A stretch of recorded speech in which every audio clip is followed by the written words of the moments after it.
नमस्कार, खबर उत्तराखंड में आपका स्वागत है। मैं हूं राहुल चौहान। खबरों बढ़ने से पहले एक नजर आज की अहम सुर्खियों पर। उत्तराखंड पूर्व सीएम भुवन चंद्र खंडूरी का निधन। सीएम धामी ने जताया दुख। खंडूरी जी का निधन अपूर्णीय क्षति, सादगी, ईमानदारी, सुशासन के लिए हमेशा याद किए जाएंगे। छत्तीसगढ़ में सीएम धामी की अहम बैठक। मध्य क्षेत्रीय परिषद में प्रदेश रखेगा कई मुद्दे। ऋषिकेश में उज्जैनी एक्सप्रेस पटरी से उतरी, हवा में लटकी बोगी हटाना चुनौती, कई ट्रेनें प्रभावित। उत्तराखंड में 17 दिन के भीतर बिजली की मांग, फिर 1 करोड़ यूनिट बढ़ी, प्रदेश में संकट के आसार। हरिद्वार में स्वास्थ्य मंत्री ने जिला अस्पताल का किया औचक निरीक्षण, सफाई व्यवस्था पर चढ़ा पारा, सीएमएस को दी चेतावनी। उत्तराखंड में श्रम विभाग का औद्योगिक संगठनों का सुझाव, कारखानों में बोर्ड पर लिखे श्रमिकों के वेतन की जानकारी। आप देख रहे हैं के न्यूज, खबरों का सारथी। सीधे लेकर चलते आपको खबरों के विस्तार में। खबर देहरादून से। पूर्व सीएम भुवन चंद्र खंडूरी का निधन। सीएम धामी ने जताया दुख। खंडूरी जी का निधन अपूर्णीय क्षति, सादगी, ईमानदारी, सुशासन के लिए हमेशा याद किया जाएगा। दिवंगत आत्मा की शांति और वह परिजनों को संबल देने की प्रार्थना की। देहरादून से खबर आपको बता रहे हैं। उत्तराखंड से बड़ी खबर आपको बता रहे हैं। पूर्व सीएम भुवन चंद्र खंडूरी के निधन पर सीएम धामी ने जताया दुख।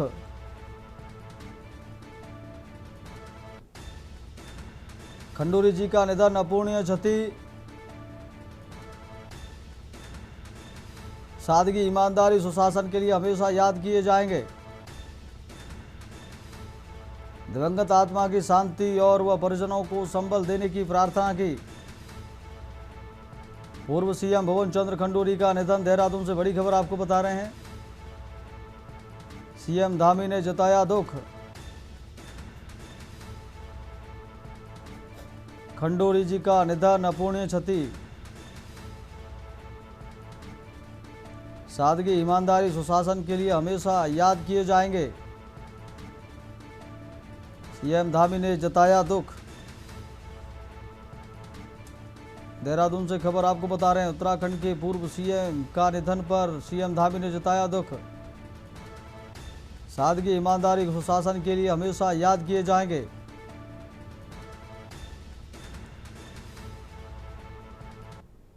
रुक करते अगली खबर की ओर। उत्तराखंड के पूर्व मुख्यमंत्री मेजर जनरल भुवन चंद्र खंडूरी का निधन हो गया है। वह लंबे समय से बीमार चल रहे थे और वेंटिलेटर पर थे। उन्होंने देहरादून के मैक्स अस्पताल में 11:15 पर अंतिम सांस ली। वह 2007 से 2009 और 2011 से 2012 तक 2 बार उत्तराखंड के मुख्यमंत्री रहे। वह गढ़वाल संसदीय क्षेत्र से 16वीं लोकसभा के सदस्य भी रहे। उन्होंने सेना से सेवानिवृत्त के बाद राजनीति में कदम रखा। उनकी बेटी ऋतु भूषण खंडूरी उत्तराखंड विधानसभा की अध्यक्ष हैं। विधानसभा अध्यक्ष ऋतु खंडूरी भूषण ने भावुक संदेश जारी कर दुख जताया।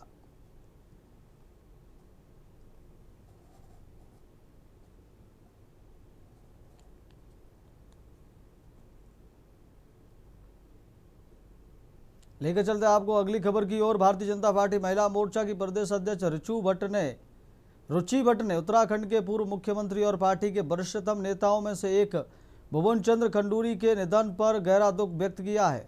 उन्होंने दिवंगत आत्मा को भावभीनी श्रद्धांजलि अर्पित करते हुए इसे उत्तराखंड और संगठन के लिए एक युग का अंत बताया। शोक संदेश जारी करते हुए महिला मोर्चा अध्यक्ष रुचि भट्ट ने कहा, उत्तराखंड राज्य के निर्माण से लेकर आज तक सक्रिय भूमिका निभाने वाले एक मजबूत स्तंभ का हमारे बीच से चले जाना राज्य और संगठन दोनों के लिए अपूर्णीय क्षति है। भुवन चंद्र खंडूरी जी एक बेहद ईमानदार, सशक्त और अनुशासित व्यक्तित्व के धनी थे।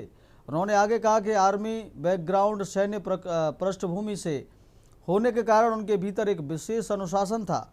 वे हमेशा अपनी साफ गोई और निष्पक्षता के साथ काम करने के लिए जाने जाते थे। उनके कड़े फैसलों और शुचिता की राजनीति ने उत्तराखंड के विकास को एक नई दिशा दी थी। उनके जाने से जो शून्य पैदा हुआ है उसे कभी भरा नहीं जा सकेगा।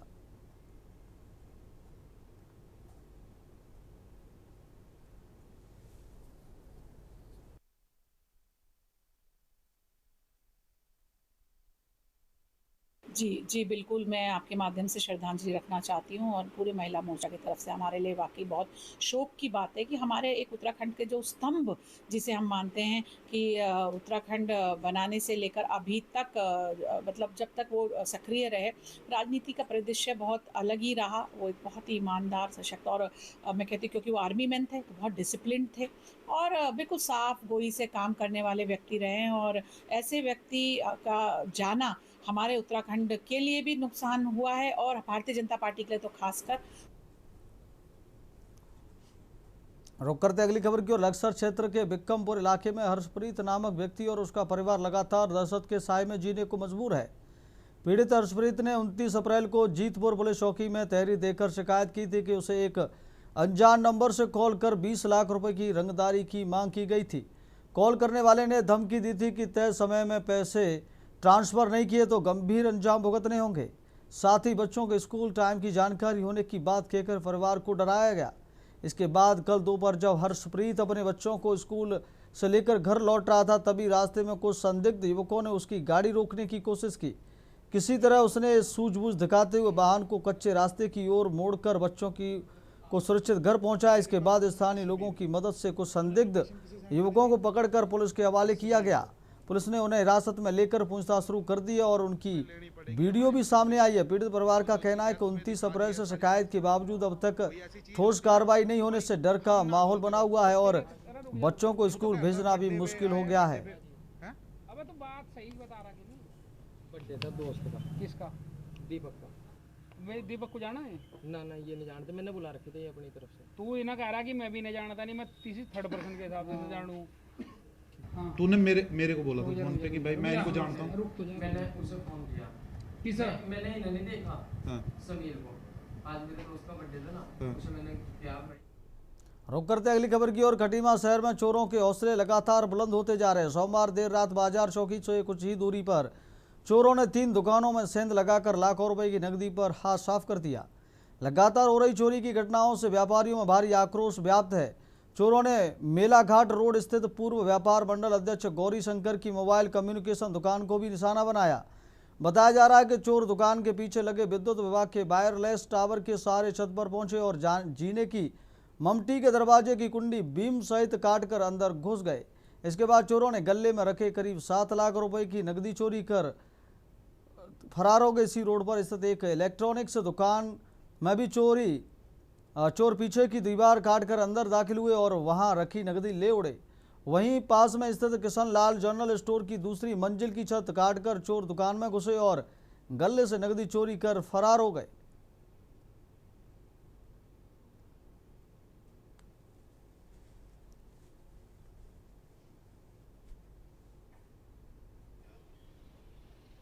पुलिसिंग के लिए तो क्या क्या कहना है, मुझे कहने की कोई आवश्यकता नहीं है। पुलिस के पास सिर्फ चालान काटने के अलावा और कोई काम नहीं है और चालान भी उन लोगों को काटा जाता है जो बेचारे गरीब होते, निरीह होते, इनकी कोई पकड़ नहीं होती। चालान काटना तुम डंपरों का काटो ना भैया, ना गरीब आदमी वैसे ही मर रहा, आम आदमी वैसे ही मर रहा, तुम भी मार दो। रुद्रपुर में चोरी हुई, किच्छा में चोरी हुई, खटीमा में भी हो गई। माननीय सीएम साहब के संज्ञान में इस बात को डालेंगे और हम तो चाहेंगे कि जो यहाँ पे मेन अधिकारी हैं सबका ट्रांसफ़र होना चाहिए। जो कल रात को सबसे पहले वो चोर हमारी दुकान के ऊपर आए, उन्होंने वहाँ पे दीवार तोड़ी, छेनी हथौड़े का प्रयोग करके दीवार तोड़ी। उसके बाद वो नीचे उतरे, नीचे उतरने के बाद उन्होंने कैश का गाला, क्योंकि मेरी दुकान पे पहले 6 महीने पहले भी चोरी हुई थी तो मैं कैश अब रख के नहीं जाता हूँ। तो जो 1500 रुपये जो थे वो ले गए। उसके बाद उन्हें वहाँ से कुछ प्राप्त नहीं हुआ तो वो मेरे भाई संजय बत्रा की दुकान पर भी उन्होंने खंगाला। उन्होंने भी सावधानीपूर्वक पहले से ही कैश अपना सब हटा रखा था, क्योंकि मेरे यहाँ पहले चोरी हो चुकी थी 6 महीने पहले। तांडव मचा रखा खटीमा के अंदर। इससे 6 महीने पहले भी लाइन में चोरी हुई थी।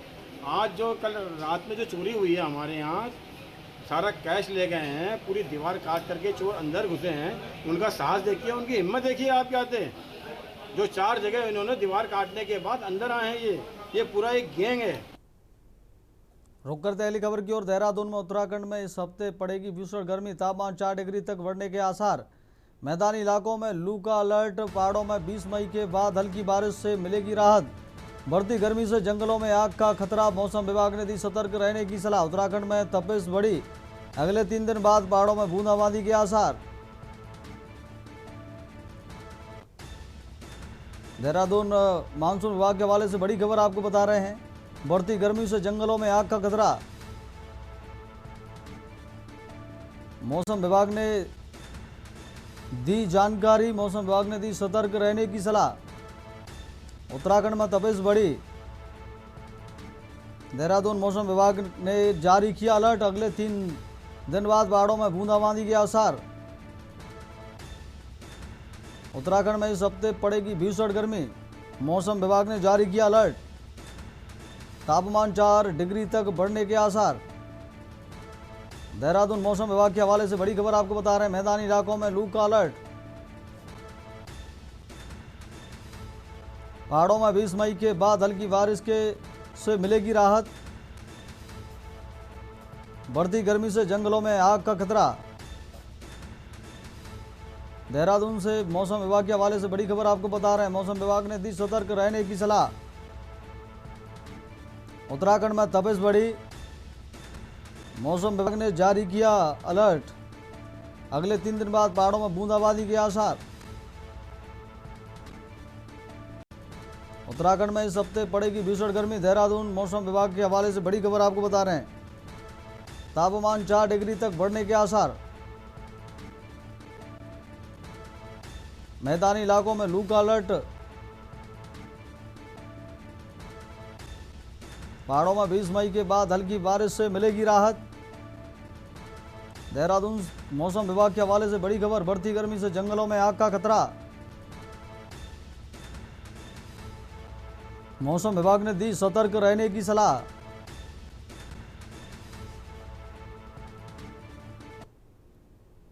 रुक करते अगली खबर की ओर। हरिद्वार में सोशल मीडिया पर भड़काऊ और आपत्तिजनक टिप्पणी के मामले में पुलिस ने कार्रवाई की है। आरोपी की पहचान जीशान पुत्र अब्दुल करीम निवासी गोसियान मोहल्ला ज्वालापुर के रूप में हुई है। पुलिस पूछताछ के दौरान आरोपी ने अपने बयान पर खेद जताते हुए माफी मांगी है। मामले को लेकर पुलिस ने स्पष्ट किया है कि सोशल मीडिया पर भड़काऊ और आपत्तिजनक टिप्पणी करने वालों के खिलाफ सख्त कार्रवाई की जाएगी। पुलिस का कहना है कि धार्मिक सौहार्द बिगाड़ने की कोशिश करने वालों पर लगातार निगरानी रखी जा रही है। ऐसे मामलों में किसी भी तरह की लापरवाही बर्दाश्त नहीं की जाएगी। वरिष्ठ पुलिस अधीक्षक हरिद्वार ने सख्त संदेश देते हुए कहा कि धर्मनगरी में माहौल खराब करने की कोशिश करने वालों को कानून का सीधा सामना करना पड़ेगा।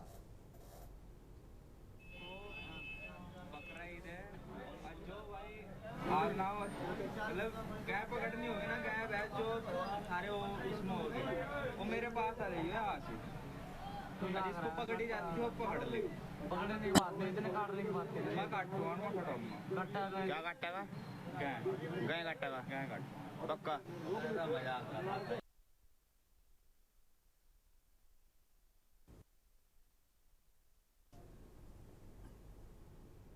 रुक करते अगली खबर की ओर। पौड़ी जनपद के सतपुली चौबट्टा खाल में आयोजित उत्तराखंड क्रांति दल यूकेडी के सदस्यता अभियान कार्यक्रम में भारी जन समर्थन देखने को मिला। कार्यक्रम में आम आदमी पार्टी के गढ़वाल मंडल प्रभारी दिग्मोहन नेगी के नेतृत्व में क्षेत्र के सैकड़ों वरिष्ठ नागरिकों, मातृशक्ति और युवाओं ने उत्तराखंड की अस्मिता, स्वाभिमान और क्षेत्रीय हितों की रक्षा के संकल्प के साथ उत्तराखंड क्रांति दल की सदस्यता ग्रहण की।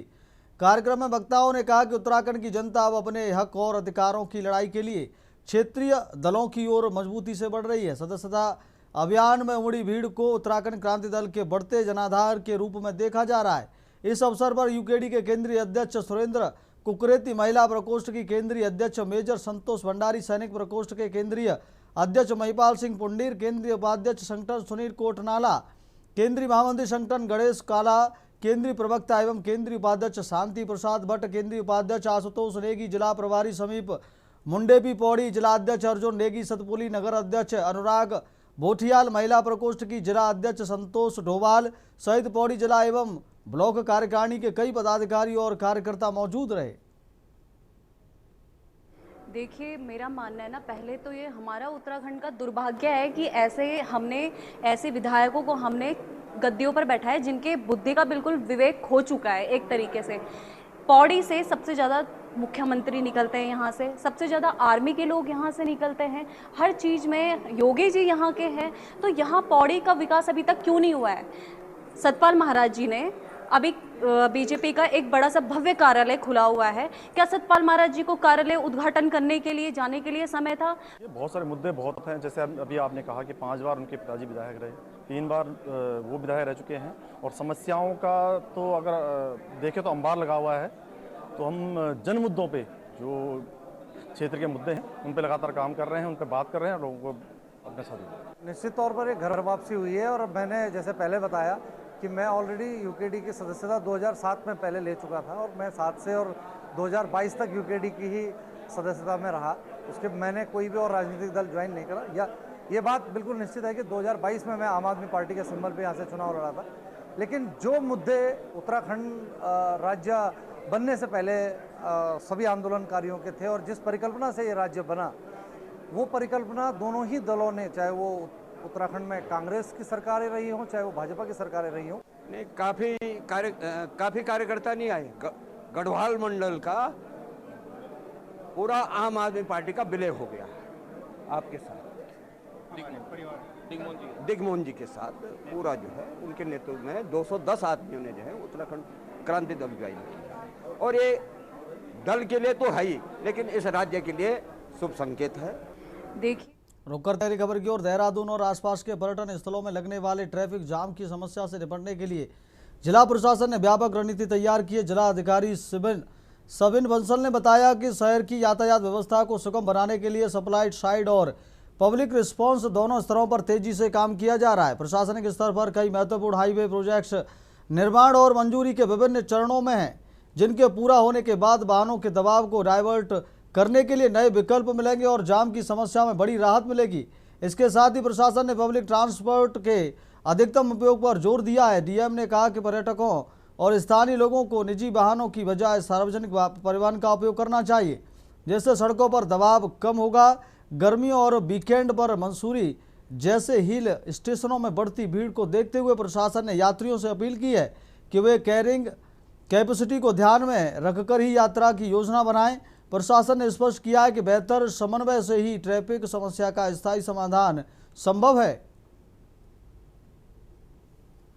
देखिए, हमारे बहुत सारे जो हाईवे प्रोजेक्ट्स हैं वो ऑफिंग में हैं, अंडर कंस्ट्रक्शन है। कुछ की जो हमारी अप्रूवल्स हैं, प्रोसेसेस हैं, वो एडवांस स्टेजेस में हैं। तो ये तो हमारा सप्लाई साइड में एक सॉल्यूशन हुआ कि हम जितना एवेन्यूज दे सकते हैं ट्रैफिक को ईज आउट करने के लिए।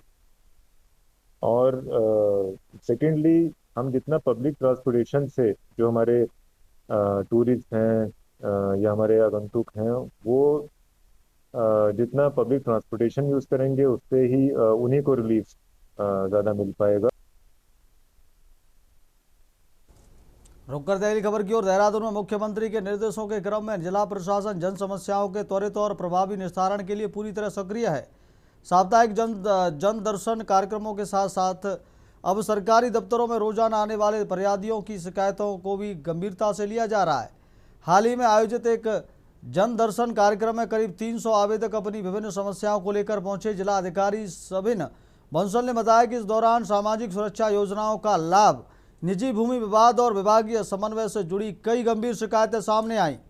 प्रशासन ने स्पष्ट किया है कि उसका मुख्य उद्देश्य जनता को ऑन स्पॉट राहत प्रदान करना है। इसके लिए संबंधित विभागीय अधिकारियों को मौके पर ही सक्रिय किया जाता है। जिन मामलों में उच्च स्तर के दिशा निर्देश या जांच की आवश्यकता होती है, उन्हें समयबद्ध तरीके से निस्तारित किया जा रहा है और प्रत्येक शिकायत की निगरानी लेटर मॉनिटरिंग सिस्टम के माध्यम से की जा रही। जिला अधिकारी ने कहा कि बेहतर पब्लिक इंटरफेस से शासन में जनता का भरोसा बढ़ता है और सीधे संवाद से वास्तविक समस्याओं की पहचान आसान होती है। जिला प्रशासन ने जिला योजना और खनिज न्याय फंड्स के प्रभावी उपयोग पर भी जोर दिया है ताकि जनहित कार्यों का लाभ अधिकतम लोगों तक पहुंच सके।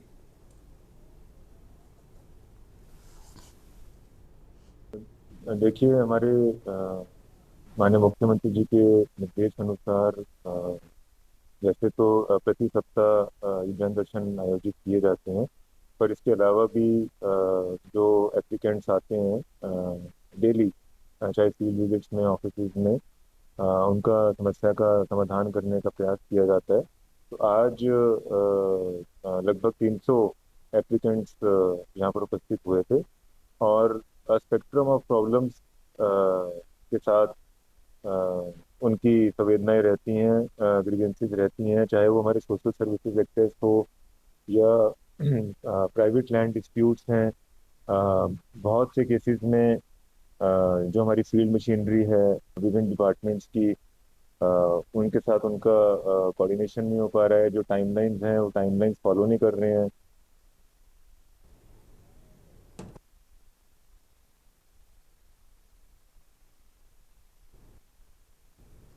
खबर देहरादून से, जहां कैबिनेट मंत्री गणेश जोशी ने सोमवार को ईंधन बचत और पर्यावरण संरक्षण का संदेश देते हुए इलेक्ट्रिक दोपहिया वाहन से कालिदास रोड स्थित सैनिक कल्याण निदेशालय का औचक निरीक्षण किया। इस दौरान उन्होंने विभागीय कार्यों और व्यवस्थाओं की समीक्षा करते हुए अधिकारियों को जनहित में कार्यों को और अधिक प्रभावी बनाने के निर्देश दिए।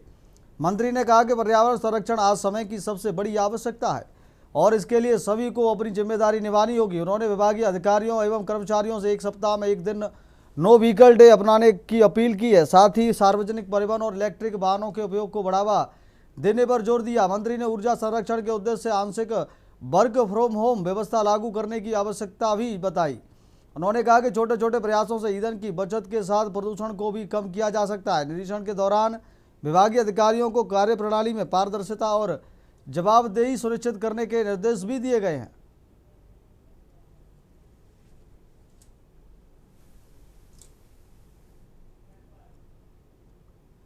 रुक करते अगली खबर की ओर। खबर देहरादून से, जहां पुलिस के ऑपरेशन प्रहार के तहत कोतवाली नगर क्षेत्र में हुई स्कूटी चोरी की घटना का 24 घंटे के भीतर खुलासा कर दिया गया। पुलिस ने त्वरित कार्रवाई करते हुए आरोपी विशाल चौधरी को गिरफ्तार किया और उसके कब्जे से चोरी की गई स्कूटी एक्टिवा बरामद की। वाहन संख्या UK 07 DU 9645 है। गिरफ्तारी रेलवे स्टेशन के पास से की गई। आरोपी मूल रूप से रायपुर क्षेत्र का रहने वाला है और वर्तमान में बुल्लावाला ढोईवाला में रह रहा था। SSP देहरादून के निर्देशन में पुलिस टीम ने CCTV फुटेज की बारीकी से जांच की और मुखबिर तंत्र की मदद से आरोपी तक पहुंच बनाई। तकनीकी साक्ष्यों के आधार पर लगातार निगरानी और दबिश के बाद पुलिस ने उसे गिरफ्तार किया। पुलिस की सक्रियता से चोरी का मामला तेजी से सुलझा और वाहन भी बरामद हो गया। पुलिस ने बताया कि शहर में वाहन चोरी की घटनाओं पर अंकुश लगाने के लिए अभियान चलाया जा रहा है और ऐसे मामलों में सख्त कार्रवाई की जाएगी।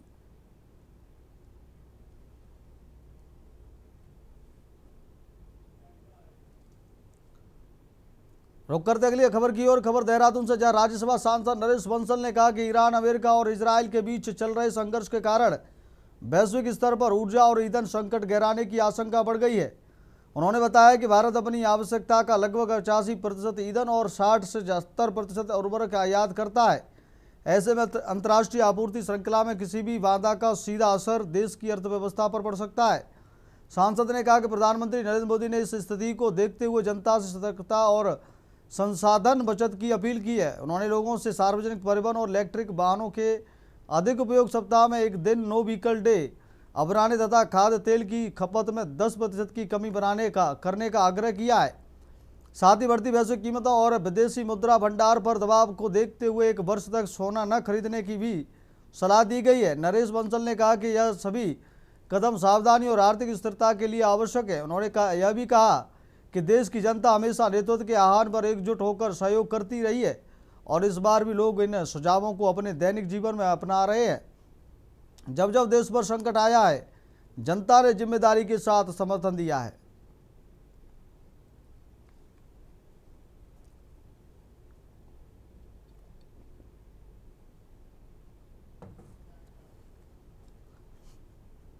रुक करते अगली खबर की ओर। खबर देहरादून से, जहां प्रसिद्ध कवि मंगलेश डबराल की स्मृति में जन संस्कृति मंच और दून पुस्तकालय एवं शोध केंद्र द्वारा दून लाइब्रेरी सभागार में आवाज भी एक जगह कार्यक्रम का आयोजन किया गया। कार्यक्रम में स्मृति विस्थापना और प्रतिरोध विषय पर गहन चर्चा की गई, जिसमें वक्ताओं ने मंगलेश डबराल की कविताओं के सामाजिक, सांस्कृतिक और मानवीय पहलुओं को विस्तार से समझाया।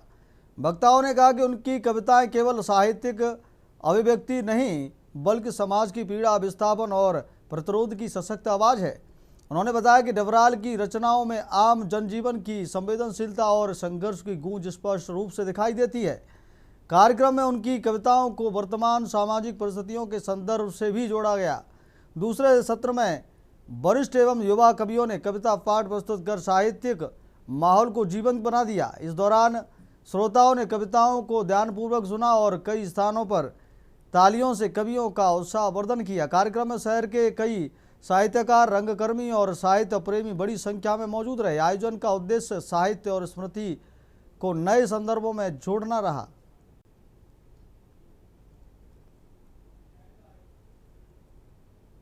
रुक करते अगली खबर की ओर। खबर हरिद्वार से, जहां सिडकुल औद्योगिक क्षेत्र में संविदा श्रमिकों की वेतन वृद्धि को लेकर शुरू हुआ विरोध प्रदर्शन प्रशासन और श्रम विभाग की हस्तक्षेप के बाद शांतिपूर्ण तरीके से समाप्त कर दिया गया। लगभग 25 औद्योगिक प्रतिष्ठानों के श्रमिकों ने वेतन वृद्धि और अन्य मांगों को लेकर धरना प्रदर्शन शुरू किया था। स्थिति बिगड़ने से पहले ही जिलाधिकारी के निर्देश पर प्रशासन और श्रम विभाग ने त्वरित कार्रवाई करते हुए दोनों पक्षों के बीच वार्ता कराई। सहायक श्रम आयुक्त प्रशांत कुमार ने बताया कि श्रमिकों के बीच वेतन वृद्धि और महंगाई भत्ते को लेकर कुछ भ्रम और अफवाहें फैलाई गई थी, जिन्हें वार्ता के माध्यम से दूर किया गया। श्रमिकों को राज्य सरकार द्वारा निर्धारित न्यूनतम वेतन और परिवर्तनीय महंगाई भत्ते की पूरी जानकारी दी गई, जिससे स्थिति स्पष्ट हो गई।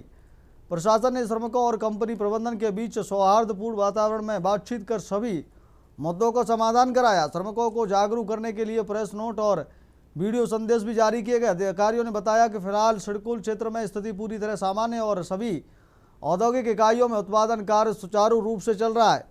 किसी भी स्थान पर अब कोई धरना या प्रदर्शन नहीं है। देखिए, हमारे जनपद हरिद्वार में विगत कुछ समय से कुछ श्रमिकों के द्वारा शिकायत दर्ज कराई जा रही थी कि उनको ये भ्रम और अफवाह के माध्यम से पता चला था कि उनका वेतन लगभग 20,000 कर दिया गया है और उनको बुलाकर बैठाकर उनके मैनेजमेंट को भी बुलाया गया। यहाँ पर जिलाधिकारी महोदय के द्वारा उसमें निर्देश दिए गए। सभी वरिष्ठ अधिकारियों की ड्यूटी विभिन्न सेक्टर्स में लगाई गई कि कहीं पर भी किसी को कोई अफवाह के कारण कोई नुकसान ना हो। और उसके कारण उसी के साथ ही जिलाधिकारी महोदय के द्वारा श्रम विभाग के अधिकारियों को भी निर्देशित किया गया कि आप अपने स्तर से भी सभी श्रमिकों को वास्तविक सूचना से अवगत कराएं। तो जो भी श्रमिक हमारे पास अपनी शिकायतें लेकर आए, उन शिकायतों के निस्तारण के क्रम में लगभग 25 औद्योगिक प्रतिष्ठानों के श्रमिकों को और उनके सेवा आयोजकों के मध्य यहाँ पर बैठा के वार्ता कराई गई। फिलहाल खबर उत्तराखंड में मेरे साथ इतना ही। देखते रहिए के न्यूज़ इंडिया। नमस्कार।